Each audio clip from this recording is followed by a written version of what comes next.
Shalom, bersama saya Febi Anggriani STH. Pada saat ini, dimanapun kita berada dan apapun kondisi kita pada saat ini, kiranya kita tetap punya kerinduan untuk mendengarkan firman Tuhan melalui renungan kita hari ini.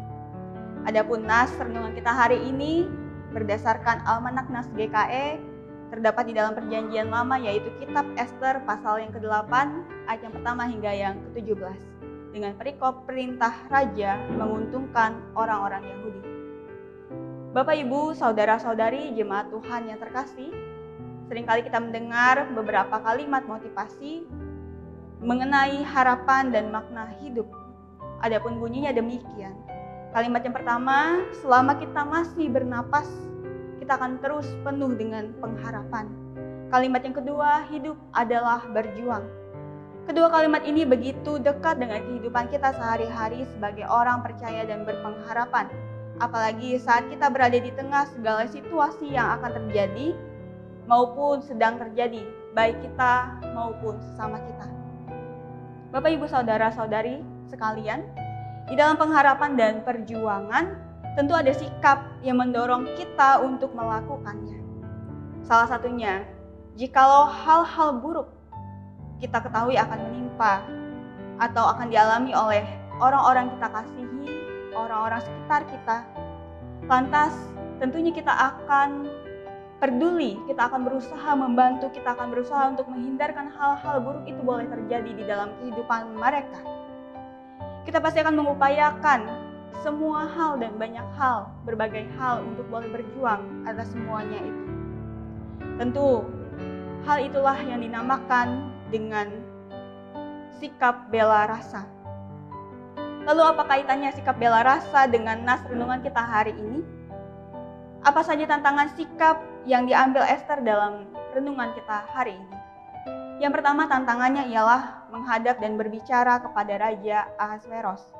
Konteks kebudayaan kerajaan Persia pada saat itu tertulis bahwa setiap orang dilarang berbicara kepada raja, kecuali tongkat emas raja diarahkan kepadanya sebagai simbol perkenan raja untuk boleh berbicara. Bagi yang melanggar wajib dihukum mati. Hal inilah yang merupakan tantangan Ester sebagai ratu di bawah kerajaan Persia sekaligus seorang perempuan berbangsa Yahudi. Dia ditantang untuk tergerak hatinya agar berani mengambil resiko. Tentu yang namanya resiko, Ester harus siap dengan berbagai kemungkinan yang terjadi, entah itu baik ataupun buruk. Yang kedua, rancangan perintah jahat yang ditetapkan oleh Haman, ayat yang ke-8. Haman, kepala pemimpin di bawah Raja Ahasveros, memang telah mati dalam cerita ini. Namun rancangan pemusnahan orang-orang Yahudi tidak dapat begitu saja dibatalkan. Apa yang telah dimateraikan oleh cincin raja dan atas nama raja tidak dapat ditarik kembali. Bahkan raja sekalipun tidak dapat semudah itu mencabutnya. Hal itu menjadi tantangan bagi Ester yang selanjutnya. Yang ketiga adalah tantangan Ester membuat perintah yang baru, yang lebih tepat, cermat, dan cepat, ayat yang ke-9 hingga yang ke-11. Ester telah memberitahukan pertaliannya dengan Mordekai kepada raja, yang telah berupaya berjuang dan menyuarakan kegundahan bangsanya atas peristiwa buruk yang akan menimpa bangsanya. Setelah itu, hasil dari percakapan itu ialah terbuka kesempatan untuk dapat membuat perintah kedua yang akan dimateraikan dengan cincin raja atas nama raja agar dapat melemahkan perintah pertama yang dibuat Haman. Tentu ini juga menjadi tantangan bagi Ester dan Mordekai untuk boleh memikirkan perintah yang tepat, cermat, dan cepat sebelum waktunya tiba untuk boleh menyelamatkan bangsa Yahudi. Ketiga tantangan itulah yang sedang dialami Ester. Di dalam menghadapi tantangan tersebut tentu Ester sebagai orang percaya dan berpengharapan memiliki sifat atau sikap.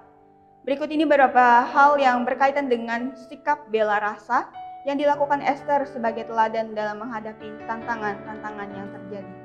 Yang pertama adalah berbela rasa menggerakkan hati Ester untuk berani mengambil resiko. Dalam peristiwa ini memang Ester memiliki kedudukan ratu, namun dia tetaplah perempuan biasanya tidak punya wewenang kecuali raja.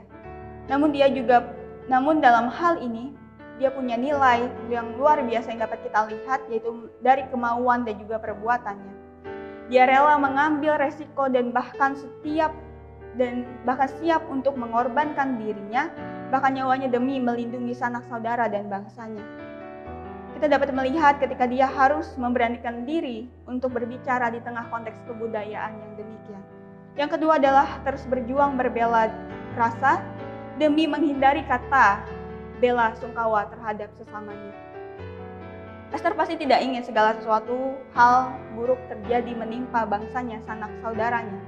Makanya dia terus menunjukkan sikap bela rasa agar tidak mengucapkan bela sungkawa terhadap sesamanya. Terbukti setelah diberi kesempatan untuk berbicara di depan raja pun tidak dapat berbuat apa-apa. Bahkan raja pun tidak dapat mencabut perintah Haman yang sudah ditetapkan. Namun dalam hal ini dia kembali dan terus berjuang dan mengupayakan bahwa bangsanya bisa diselamatkan. Yang ketiga adalah berbela rasa butuh hikmat dan kebijaksanaan. Kesempatan yang diberikan tentu tidak begitu saja disia-siakan oleh Ester. Dengan cepat, tepat, dan cermat, Ester yang bekerja sama dengan Mordekai membuat sebuah perintah kedua yang lebih baru untuk melemahkan perintah yang pertama yang telah dibuat Haman. Tentu dalam hal ini sikap bela rasa butuh hikmat dan kebijaksanaan agar perintah atas nama raja yang dibuat dapat menguntungkan orang-orang Yahudi. Lalu pertanyaannya bagi kita semua di tengah situasi kita saat ini, maukah kita, saya dan kita semua berjuang untuk mewujudkan sikap bela rasa terhadap sesama kita? Maukah kita terus berjuang berbela rasa terhadap orang-orang sekitar kita agar kita tidak mengucapkan bela sungkawa terhadap mereka? Maukah kita berhikmat dan bijaksana dalam berbela rasa terhadap orang-orang sekitar kita? Biarlah renungan kita hari ini dapat menghantarkan kita untuk memahami tentang kisah Ester yang telah menjadi contoh orang percaya dan berpengharapan dalam menghadapi hal-hal buruk yang akan menimpa orang-orang bangsanya, sanak saudaranya maupun orang-orang sekitarnya. Salam sehat, semangat, dan Tuhan Yesus memberkati. Amin. Kita akan bersatu di dalam doa. Kita berdoa. Tuhan Yesus, Engkaulah sumber pengharapan kami. Terima kasih Tuhan, Kau boleh mengaruniakan kami sikap bela rasa. Kami juga boleh bersyukur, ya Tuhan, pada saat ini kami boleh berpengharapan dan kami boleh percaya hanya kepada-Mu saja. Terima kasih Tuhan atas cinta kasih, perlindungan, dan penyertaan Tuhan bagi setiap kami, tiap pribadi. Dan pada saat ini Tuhan, kami telah mendengar sebagian dari firman-Mu. Biarlah kami boleh diajarkan bersikap untuk berbela rasa terhadap sesama kami. Biarlah iman kami boleh bertumbuh, berbuah, dan berakar. Biarlah kami semua boleh dipakai oleh Tuhan menjadi perpanjangan tangan Tuhan bagi sesama kami. Dan pada saat ini Tuhan, kami hendak melaksanakan aktivitas kami hari lepas hari. Kiranya Tuhan boleh menyertai apapun yang boleh kami lakukan hari ini. Inilah doa kami alaskan di dalam nama Tuhan Yesus kami berdoa.